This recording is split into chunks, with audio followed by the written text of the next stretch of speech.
Everyone, welcome to my channel. So last video में हम लोगों ने बुक कीपिंग, अकाउंटिंग और अकाउंटेंसी के मीनिंग के बारे में कंप्लीट डिस्क्रिप्शन देखा था।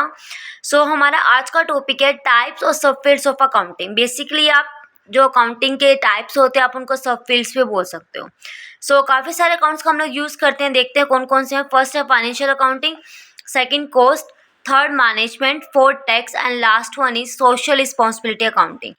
हम लोगों ने अकाउंटिंग के मीनिंग को प्रॉपर तरीके से समझ लिया है, तो चलिए देखते हैं कि अकाउंटिंग किस किस टाइप की होती है। फर्स्ट वन हमारे पास आती है फाइनेंशियल पोजीशन। आपको नाम से ही पता चल रहा है फाइनेंस। फाइनेंस क्या होता है? कैपिटल, जो बिजनेस में आप क्या करते हो, पैसे को इन्वेस्ट करते हो। हमारे फाइनेंशियल अकाउंटिंग का मेन पर्पस क्या हो सकता है? मेन पर्पस यही है कि जो भी हमारे पास बिजनेस ट्रांजेक्शन्स होती है आप उसको सिस्टमेटिक मैनर से क्या करने वाले हो, रिकॉर्ड करने वाले हो।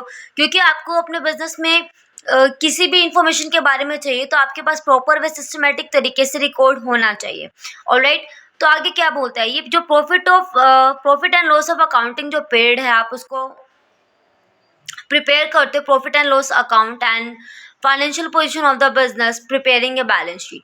मैंने आपको कुछ पोस्टिंग या ट्रांजेक्शंस के बारे में बताया था जिसको आप ट्रायल बैलेंस की हेल्प से बनाते हो।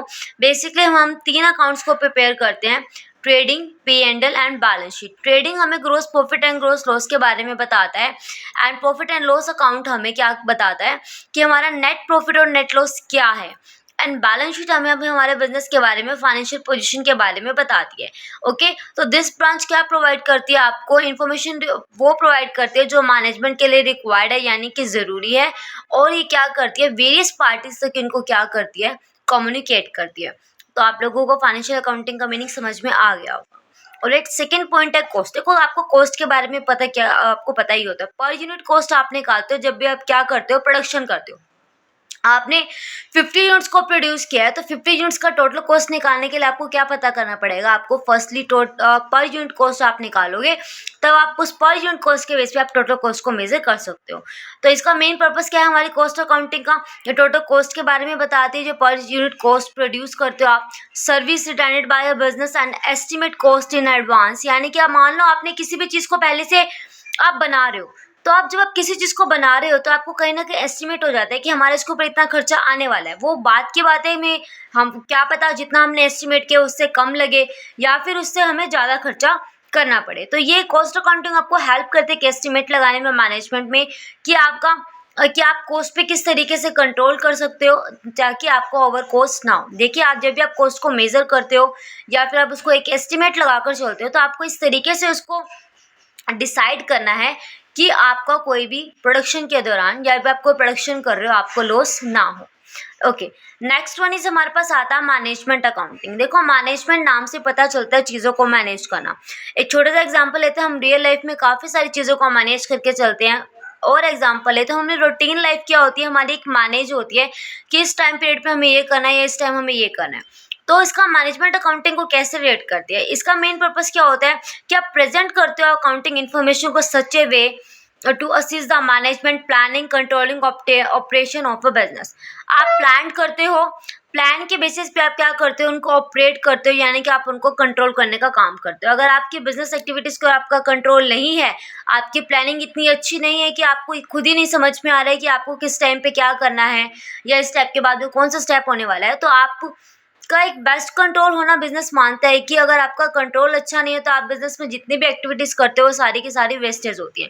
ओके, तो मैनेजमेंट अकाउंटिंग क्या करती है? यूजेस करती है वेरियस टेक्निक्स एंड कॉन्सेप्ट्स को, अकाउंटिंग डाटा को, जो मैनेजर डिसीजन लेने में एक मैनेजमेंट को हेल्प करती है। देखिए, जो मैनेजर डिसीजन ले जाते हैं वो बिजनेस के जो भी आपके प्रॉफिट्स होते हैं आपके ग्रोथ को करने के लिए लिए जाते हैं। तो जितनी भी आप टेक्निक इंक्लूड करते हैं, फॉर एग्जांपल इसमें दिया हुआ है रेशियो एनालिसिस है, फंड फ्लो स्टेटमेंट है, कैश फ्लो स्टेटमेंट है, इनके बारे में हम आगे बात करेंगे। नेक्स्ट पॉइंट इज हमारे पास टैक्स अकाउंटिंग। टैक्स अकाउंटिंग क्या क्यों यूज करते हो? ठीक है, देखो क्या बोलते हैं, this branch of accounting which is use for tax purpose के लिए आप इसको यूज करते हो। जिसको आप टैक्स अकाउंटिंग बोलते हो। Income tax and GST R computed on the business of accounting.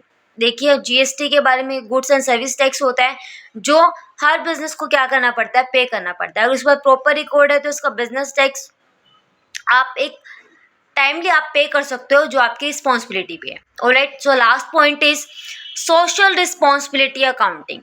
ये कि एक ऐसा इंफ्रास्ट्रक्चर है, ये आपको फैसिलिटीज़ देता है। Without business can not operate at. अगर आप इसको नहीं करते हो तो आप किसी भी बिज़नेस को ऑपरेट नहीं कर सकते हो। सोशल रिस्पॉन्सिबिलिटी क्या होती है कि आप जो भी काम कर रहे हो वो काम सोशल वेलफेयर के लिए होना चाहिए। आपने किसी भी प्रोडक्ट को प्रोड्यूस करा है तो वो लोगों के लिए एक सक्सेस होना चाहिए, alright. Hence the business has responsibility society. Business की एक रिस्पॉन्सिबिलिटी होती है सोसाइटी को लेके। तो there is a growing demand of reports on the activity which reflect contribution of enterprise of the society. तो इसकी डिमांड क्या है, बढ़ती जा रही है, इंक्रीज हो रही है। सोशल रिस्पॉन्सिबिलिटी प्रोसेस करता है, आइडेंटिफाई करता है, मेजर करता है, कम्युनिकेट करता है, कंट्रीब्यूशन करता है किसमें, सोसाइटी को लेके। So the contribution of a business society consist करता है provide employment and under privileged, providing financial product durability, customer satisfaction. In social responsibility, accounting technique have been developed for measuring cost of these contributors and benefit of the society. देखिए, जब आप social responsibility की बात कर रहे हो, आप यहाँ पे क्या क्रिएट करने वाले हो, एम्प्लॉयमेंट को क्रिएट करने वाले हो, ऑल राइट। और आप क्या करने वाले हो, आप पब्लिक प्रोग्राम रखने वाले हो, एनवायरनमेंट से रिलेटेड जितने भी चीज़ें होती हैं लोगों को अवेयर करने के लिए। तो social responsibility the main accounting है, ताकि आपका जो भी कंज्यूमर है वो आपसे ज़्यादा से ज़्यादा सेटिस्फाई और बिज़नेस क्या कर सके, ग्रो कर सके। बिज़नेस ग्रो करेगा तो आपके प्रॉफिट्स भी क्या होने वाले हैं, इंक्रीज़ होने वाले हैं। सो ये हमारे कुछ टाइप एंड सब फील्ड से अकाउंटिंग को लेके। आई होप सो आप सबको अच्छे से समझ में आ गया हो। Thank you so much guys. If you like my video please like, subscribe and share. Thank you so much to all of you.